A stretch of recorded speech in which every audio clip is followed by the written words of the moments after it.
Dear listener, today, we continue with part 12, covering chapters 19. If you're enjoying the audiobook, please like, share, and subscribe to my channel to stay updated on upcoming parts and other informative content. Chapter 19. While these things were happening at home, Amy was having hard times at Aunt March's. She felt her exile deeply, and for the first time in her life, realized how much she was beloved and petted at home. Aunt March never petted anyone. She did not approve of it, but she meant to be kind, for the well-behaved little girl pleased her very much, and Aunt March had a soft place in her old heart for her nephew's children, though she didn't think it proper to confess it. She really did her best to make Amy happy, but, dear me, what mistakes she made. Some old people keep young at heart in spite of wrinkles and gray hairs, can sympathize with children's little cares and joys, make them feel at home, and can hide wise lessons under pleasant plays, giving and receiving friendship in the sweetest way. But Aunt March had not this gift, and she worried Amy very much. With her rules and orders, her prim ways, and long, prosy talks. Finding the child more docile and amiable than her sister, the old lady felt it her duty to try and counteract, as far as possible, the bad effects of home freedom and indulgence.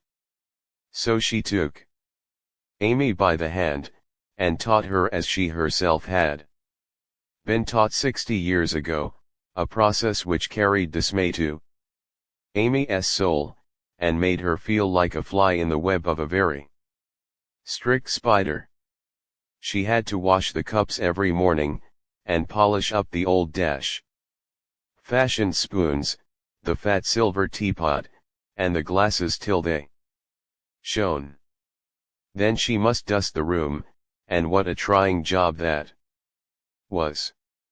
Not a speck escaped Aunt March's eye, and all the furniture had claw legs and much carving, which was never dusted to suit. Then Polly had to be fed, the lapdog combed, and a dozen trips upstairs and down to get things or deliver orders, for the old lady was very lame and seldom left her big chair. After these tiresome labors, she must do her lessons, which was a daily trial of every virtue she possessed. Then she was allowed 1 hour for exercise or play, and didn't she enjoy it? Laurie came every day, and wheedled Aunt March till Amy was allowed to go out with him, when they walked and rode and had capital times. After dinner, she had to read aloud, and sit still while the old lady slept, which she usually did for an hour, as she dropped off over the first page. Then patchwork or towels appeared, and Amy sewed with outward meekness and inward rebellion till dusk, when she was allowed to amuse herself as she liked till tea time. The evenings were the worst of all, for Aunt March fell to telling long stories about her youth, which were so unutterably dull that Amy was always ready to go to bed, intending to cry over her hard fate, but usually going to sleep before she had squeezed out more than a tear or two. If it had not been for Laurie, and old Esther, the maid, she felt that she never could have got through that dreadful time. The parrot alone was enough to drive her distracted, for he soon felt that she did not admire him, and revenged himself by being as mischievous as possible. He pulled her hair whenever she came near him, upset his bread and milk to plague her when she had newly cleaned his cage, made Mop bark by pecking at him while Madame dozed, called her names before company, and behaved in all respects like an reprehensible old bird. Then she could not endure the dog, a fat, cross beast who snarled and yelped at her when she made his toilet, and who lay on his back with all his legs in the air and a most idiotic expression of countenance. When he wanted something to eat, which was about a dozen times a day. The cook was bad-tempered, the old coachman was deaf, and Esther the only one who ever took any notice of the young lady. Esther was a French woman, who had lived with Madame, as she called her mistress, for many years, and who rather tyrannized over the old lady, who could not get along without her.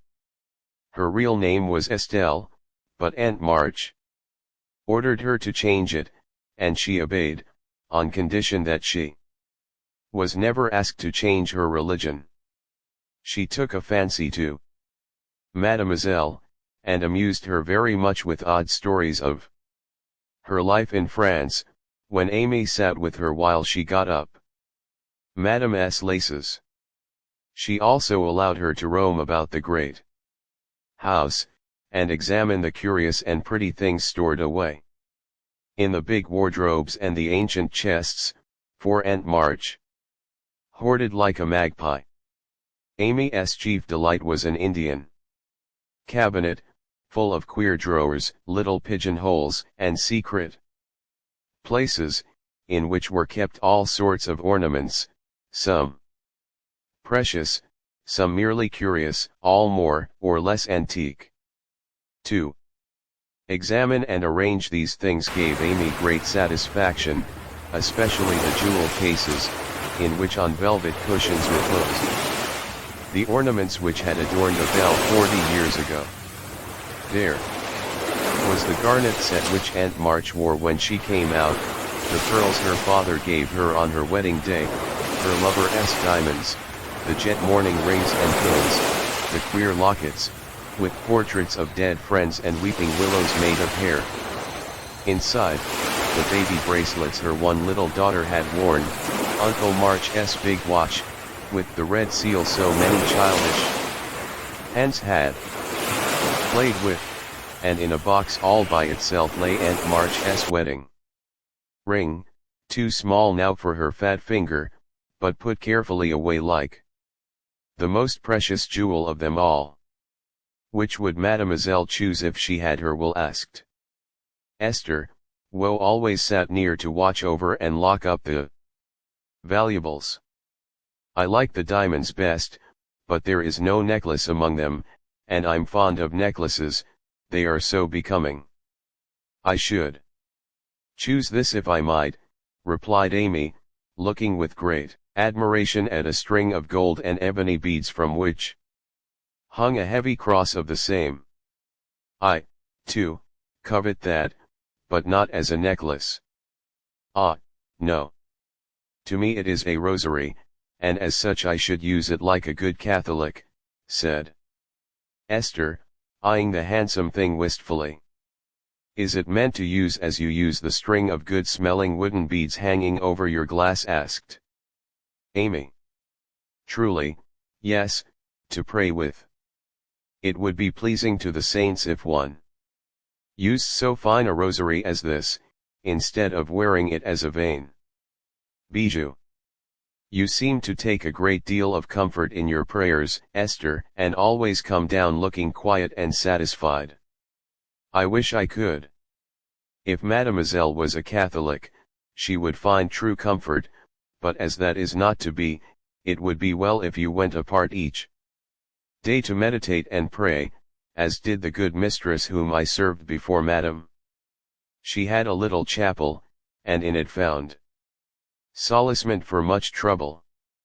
Would it be right for me to do so too? Asked Amy, who in her loneliness felt the need of help of some sort, and found that she was apt to forget her little book, now that Beth was not there to remind her of it. It would be excellent and charming, and I shall gladly arrange the little dressing room for you if you like it. Say nothing to madam, but when she sleeps go you and sit alone a while to think good thoughts, and pray the dear God preserve your sister. Esther was truly pious, and quite sincere in her advice, for she had an affectionate heart, and felt much for the sisters in their anxiety. Amy liked the idea, and gave her leave to arrange the light closet next her room, hoping it would do her good. I wish I knew where all these pretty things would go when Aunt March dies, she said, as she slowly replaced the shining rosary and shut the jewel cases one by one. To you and your sisters. I know it, Madam confides in me. I witnessed her will, and it is to be so, whispered Esther smiling.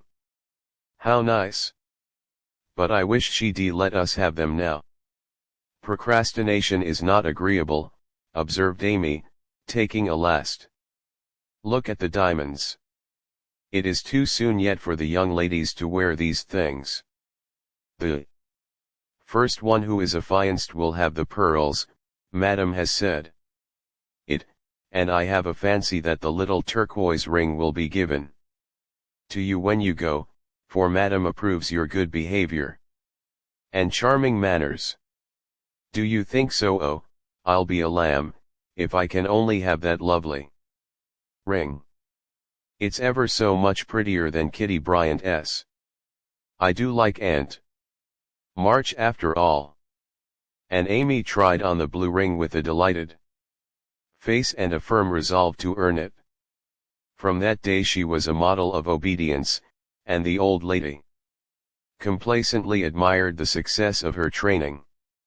Esther fitted up the closet with a little table, placed a footstool before it, and over it a picture taken from one of the shut-up rooms.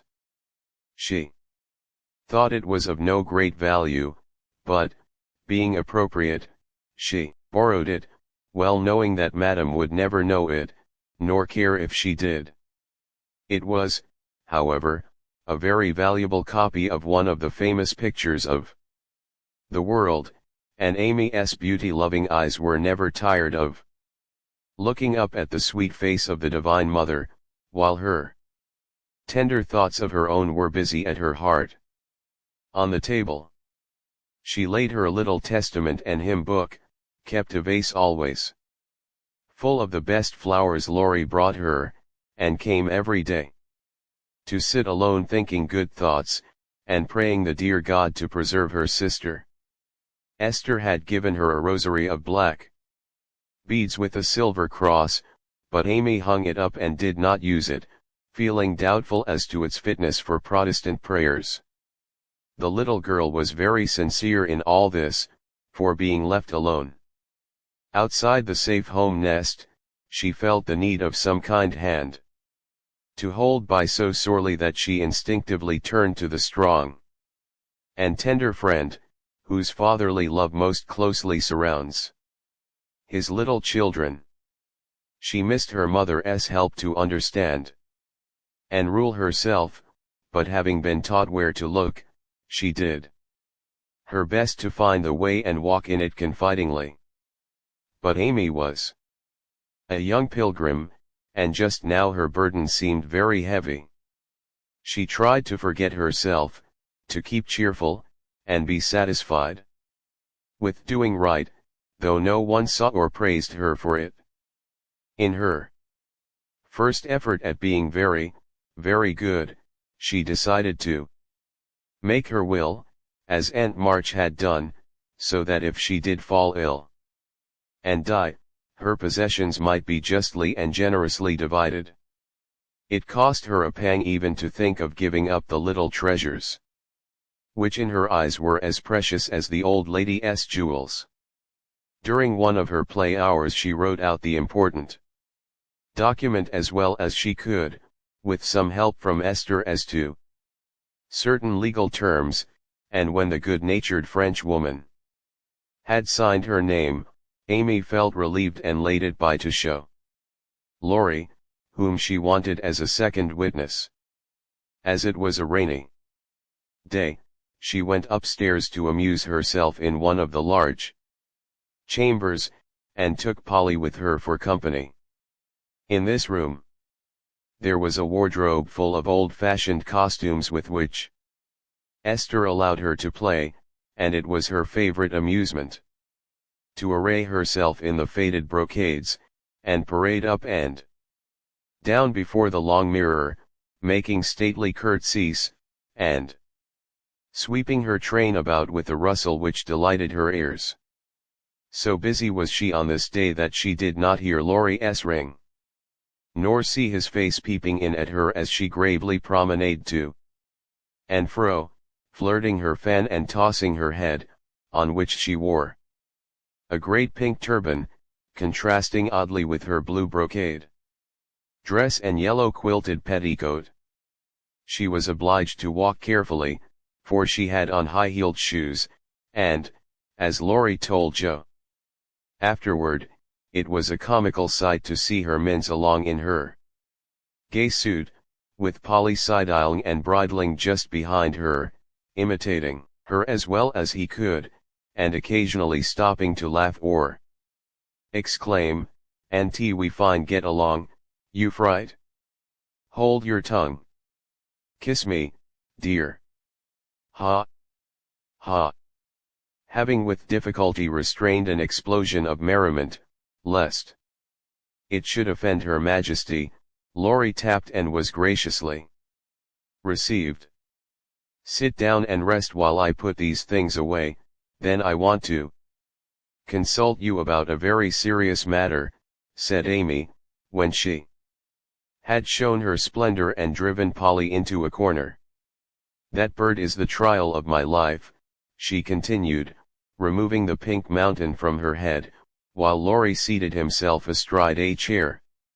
"Yesterday, when Aunt was asleep and I was trying to be as still as a mouse, Polly began to squall and flap about in his cage, so I went to let him out, and found a big spider there. I poked it out, and it ran under the bookcase.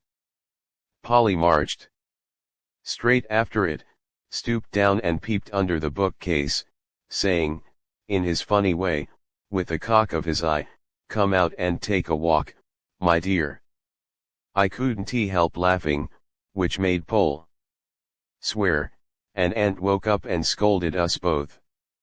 "Did the spider accept the old fellow's invitation?" asked Laurie, yawning.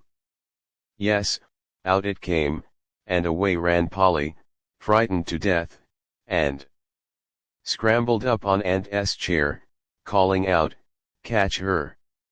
Catch her! Catch her!' as I chased the spider." "That's a lie." "Oh, Lor!" cried the parrot, pecking at Laurie's toes. "I'd wring your neck if you were mine, you old torment," cried Laurie, shaking his fist at the bird, who put his head on one side and gravely croaked, "Alleluia! Bless your buttons, dear." "Now I'm ready," said Amy, shutting the wardrobe and taking a piece of paper out of her pocket. "I want you to read that, please, and tell me if it is legal and right. I felt I ought to do it, for life is uncertain and I don't want any ill feeling over my tomb."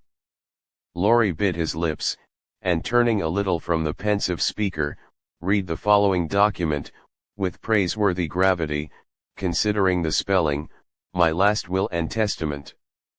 I, Amy Curtis March, being in my sane mind, go give and bequeath all my earthly property to wit, namely, to my father, my best pictures, sketches, maps, and works of art, including frames. Also my 100, to do what he likes with. To my mother, all my clothes, except the blue apron with pockets, also my likeness, and my medal, with much love. To my dear sister Margaret, I give my turquoise ring if I get it, also my green box with the doves on it, also my piece of real lace for her neck, and my sketch of her as a memorial of her little girl. To Joe I leave my breastpin, the one mended with sealing wax, also my bronze inkstand she lost the cover and my most precious plaster rabbit, because I am sorry I burned up her story. To Beth if she lives after me I give my dolls and the little bureau, my fan, my linen collars and my new slippers if she can wear them being thin when she gets well. And I herewith also leave her my regret that I ever made fun of old Joanna. To my friend and neighbor Theodore Lawrence I bequeath my paper mache portfolio, my clay model of a horse though he did say it hadn't any neck. Also in return for his great kindness. In the hour of affliction any one of my artistic works he likes, Notre Dame is the best. To our venerable benefactor Mr. Lawrence I leave my purple box, with a looking glass in the cover which will be nice for his pens. And remind him of the departed girl who thanks him for his favors to her family, especially Beth. I wish my favorite playmate Kitty Bryant to have the blue silk apron and my gold bead ring with a kiss. To Hannah I give the bandbox she wanted and all the patchwork I leave hoping she will remember me, when it you see. And now having disposed of my most valuable property I hope all will be satisfied and not blame the dead. I forgive everyone, and trust we may all meet when the trump shall sound. Amen. To this will and testament I set my hand and seal on this 20th day of November. Annie Domino 1861. Amy Curtis March Witnesses, Estelle Valner, Theodore Lawrence. The last name was written in pencil, and Amy explained that he was to rewrite it in ink and seal it up for her properly. What put it into your head? Did anyone tell you about Beth's giving away her things? Asked Laurie soberly, as Amy laid a bit of red tape, with sealing wax, a taper, and a standish before him. She explained and then asked anxiously, "What about Beth?" "I'm sorry I spoke, but as I did, I'll tell you. She felt so ill one day that she told Joe she wanted to give her piano to Meg, her cats, to you, and the poor old doll to Joe, who would love it for her sake. She was sorry she had so little to give, and left locks of hair to the rest of us, and her best love to Grandpa. She never thought of a will." Laurie was signing and sealing as he spoke, and did not look up, till a great tear dropped on the paper. Amy's face was full of trouble, but she only said, "Don't people put sort of postscripts to their wills, sometimes?" "Yes, codicils, they call them. Put one in mine then, that I wish all my curls cut off, and given round to my friends.